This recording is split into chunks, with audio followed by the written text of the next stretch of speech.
sayangi cinta pertama. Itu ke perempuan yang buat you gila bayang sangat tu? Jangan sentuh saya. Sikap amarah membawa padah. Mira, aku tak maaf. Tinggalkan Mira. My Famous Ex-Boyfriend di Astro Ria dan Astro Go. Dunia dahagakan lebih banyak aksi hebat. This has been impeccable. Di sini, kuasa dan ketangkasan diperlukan. Got it. She's got it. Di gelanggang ini, hanya yang kental mampu bertahan. Excellent work. That's a fantastic winner. Dan kesungguhan mampu melahirkan seorang juara. Kumamoto Masters Japan 2023 secara langsung di Astro Supersport dan Astro Go.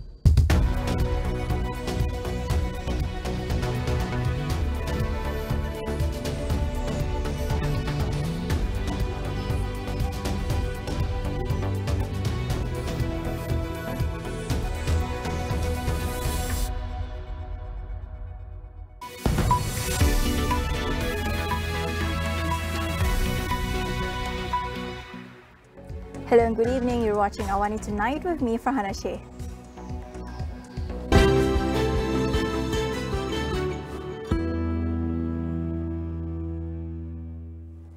Malaysia is not tilting towards China, but geographically, the country is closer and has been a reliable friend and ally. Speaking at the University of California in Berkeley, Prime Minister Datuk Seri Anwar Ibrahim also insists that the US is equally important and a traditional ally, as well as a major investor that has helped propel Malaysia's economy.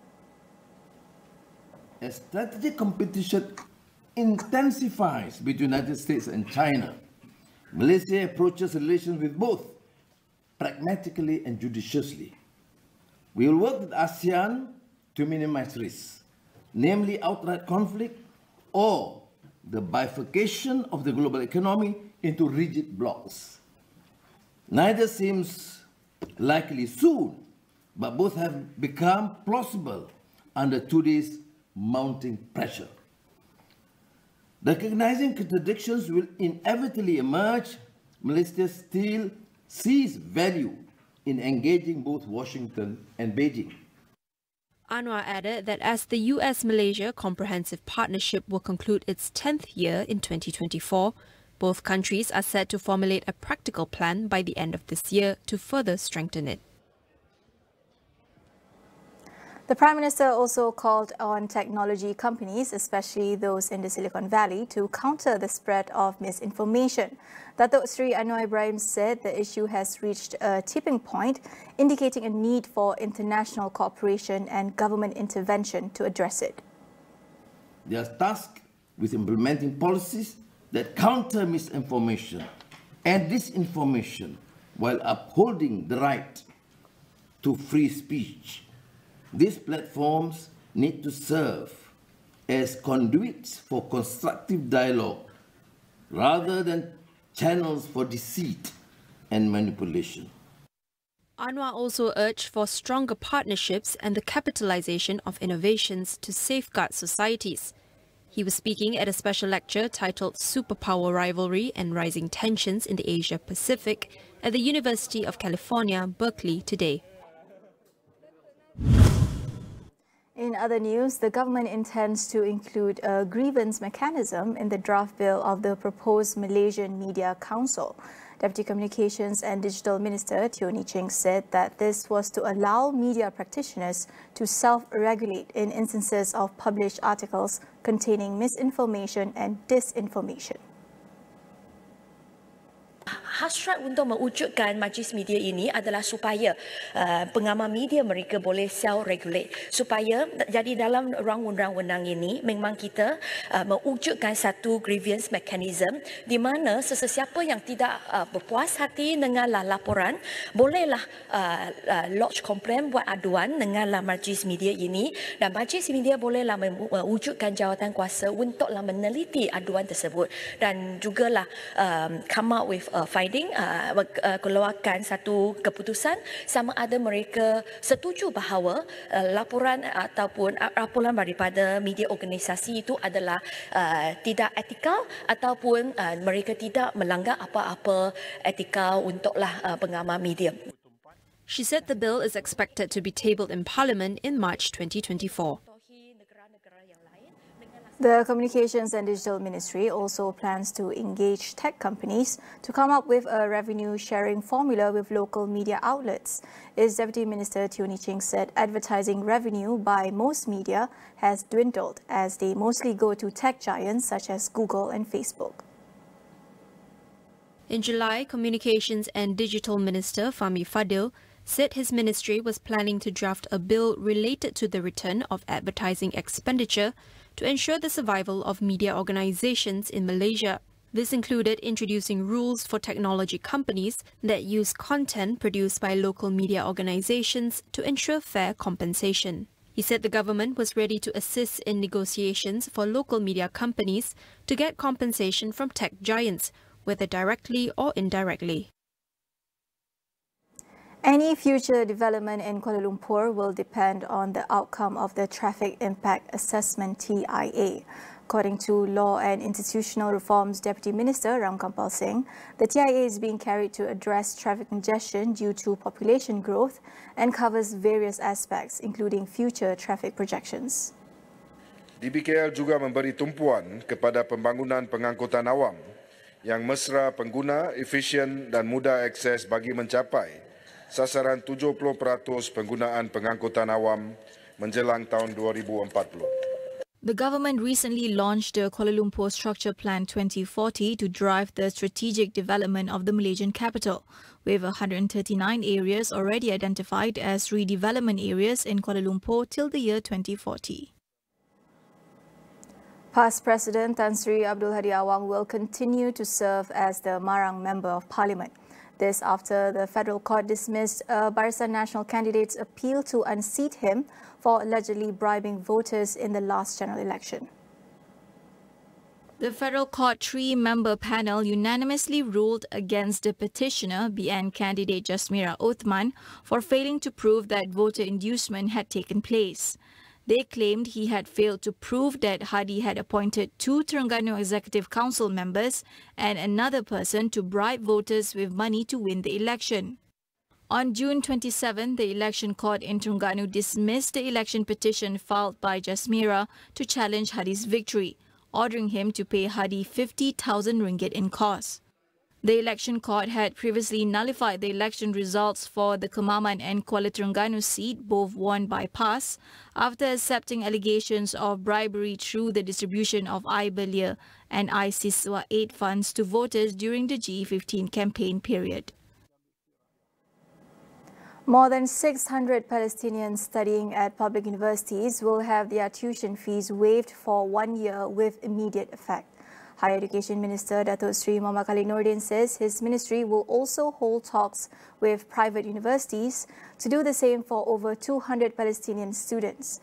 Muhammad Khalid said the government is also considering providing monthly allowances to all 800 Palestinian students in Malaysia for the same period. He added that the initiative is currently being finalized, with details to be announced soon. It is expected to cost around 20 million ringgit.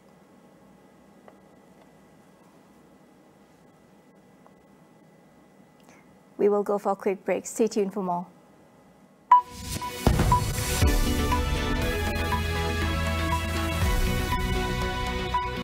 Terokai keindahan pulau, tarikan pelancongan dan kehidupan penduduk setempat dalam island checkpoints yang dibawakan khas oleh Tourism Malaysia. Ada kick dia.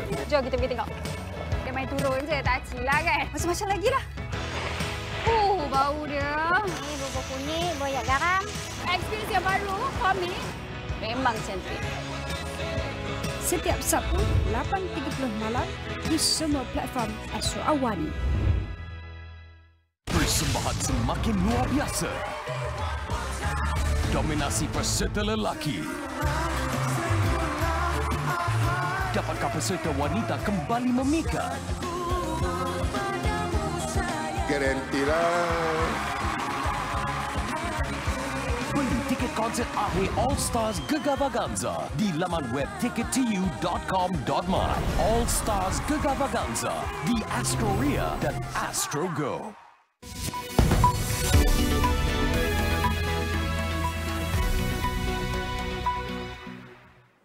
Welcome back. The Israeli military said it was carrying out a raid against Hamas in Al-Shifa hospital, where thousands of Palestinians are sheltering. Israel's military said the assault was a targeted operation based on Israeli and United States intelligence. Hamas denies the claim, accusing Israel and the US of trying to justify brutal massacres. Al-Shifa, Gaza's largest hospital complex, has become the main target of Israel's ground operation in recent days, as Israel accuses Hamas of setting up headquarters in tunnels beneath it. Conditions at the hospital, which has run out of fuel, have deteriorated rapidly in recent days amid intense fighting. World attention is now focused on the fate of hundreds of patients and thousands of displaced civilians trapped inside. Gaza officials said patients, including at least 3 newborn babies, have died as a result of Israel's encirclement of Al-Shifa.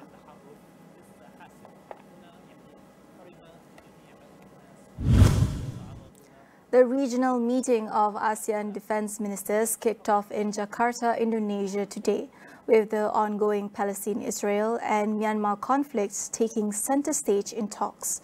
Defense Minister Dato Sri Muhammad Hassan and his Indonesian counterpart Prabowo Subianto had reiterated calls for a ceasefire in Gaza. Meanwhile, in a joint declaration, all defense ministers called for an end to violence in Myanmar and a full implementation of the 5-point consensus plan agreed to in 2021. They also underscored the need to maintain peace in the South China Sea following rising tensions in disputed waters between China and the Philippines. Indonesia is also hosting partners from countries including the US, China, Japan and South Korea. They are scheduled to engage with other ASEAN defense ministers, with the exception of Myanmar's, in a meeting on Thursday. Sri Lanka's top court has ruled that former President Gotabaya Rajapaksa and his brother, former Prime Minister Mahinda, were among 13 government officials responsible for the country's worst ever financial crisis. The petition filed by corruption watchdog Transparency International Sri Lanka and other activists claimed that their actions, omissions and conducts had sparked the crisis and that they did not take any measures to remedy the situation. The two Rajapaksa brothers, two former central bank governors, and President Ranil Wickremesinghe were among those named in the landmark petition. While Tuesday's verdict carries no penalty apart from an order to pay the petitioners' legal fees, legal experts say it could open the door for other lawsuits. In 2022, Sri Lanka ran out of fuel, food and medicine as inflation surged and foreign reserves emptied, sparking months of public protests. The country declared bankruptcy last year and struggles to overcome the impact of the crisis, even after securing a $3 billion bailout from the International Monetary Fund. As of November 2023, it has a total foreign debt of $46.9 billion, 52% of which is owed to China, its largest lender. In India, rescue teams were unable to reach 40 workers who have been trapped in a collapsed motorway tunnel for 4 days. A heavy machine is now being brought in from New Delhi to install an evacuation pipe as huge boulders stifled efforts to dig an escape route for them. 50 to 60 men were working the night shift in the 4.5-kilometer tunnel when it collapsed at 5:30 a.m. on Sunday. Those near the exit of the tunnel managed to escape, but the 40 deeper inside were trapped. They have since been supplied with food, water, medicine and oxygen through a pipe, and rescuers say the workers remain safe and well. The men were working on the Chardham Highway, one of the most ambitious projects of Prime Minister Narendra Modi's nationalist government, which aims to link 4 pilgrimage sites revered by Hindus with 890 kilometers of roads. Work on the tunnel began in 2018 and was due for completion by July 2022, but has been pushed back to May 2024.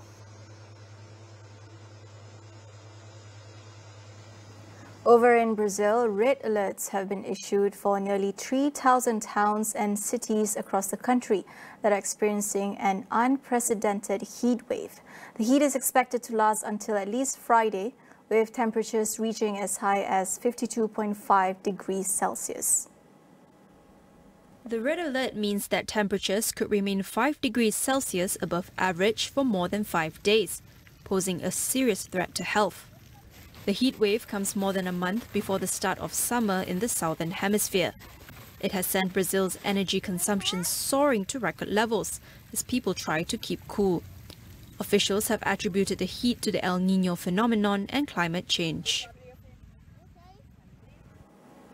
ChatGPT, the AI language model developed by OpenAI, will temporarily pause accepting new users for its paid ChatGPT Plus service due to overwhelming demand.